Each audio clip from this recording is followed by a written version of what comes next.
छुट्टियों के मजे लूटने वाले सड़कों पर आ गए। स्टेट बैंक से हफ्ते की छुट्टी का मुतालबा करते हुए मुलाजमीन आई चुंदरीगढ़ रोड पर मुजाहरा करते हुए नजर आए।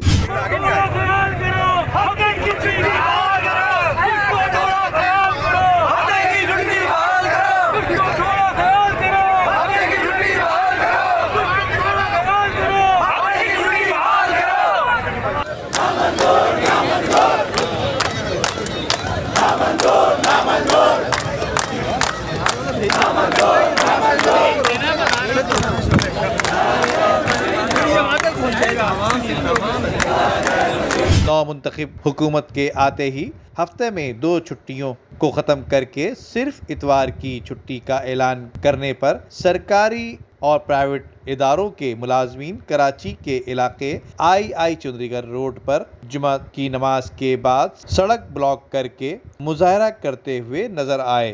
नदीम सिद्दीकी, मेट्रो 7 पाकिस्तान। अपने लिए तो सब ही जीते हैं इस जहां में, है जिंदगी का मकसद औरों के काम आना। आपका थोड़ा बहुत दिया हुआ भी किसी की जिंदगी में इनकलाब पैदा कर सकता है। दुनिया में सबसे अच्छे लोग वही हैं जो दूसरों के काम आते हैं। रकम छोटी भी हो तो किसी चेहरे पर मुस्कुराहट आ जाए तो यकीनन आपका दिया हुआ अल्लाह की बारगाह में कबूल होगा। आइए अल मुस्तफा से राब्ता कायम कीजिए कि खुद आपकी जिंदगी में भी एक इनकलाबी तब्दीली आ जाएगी।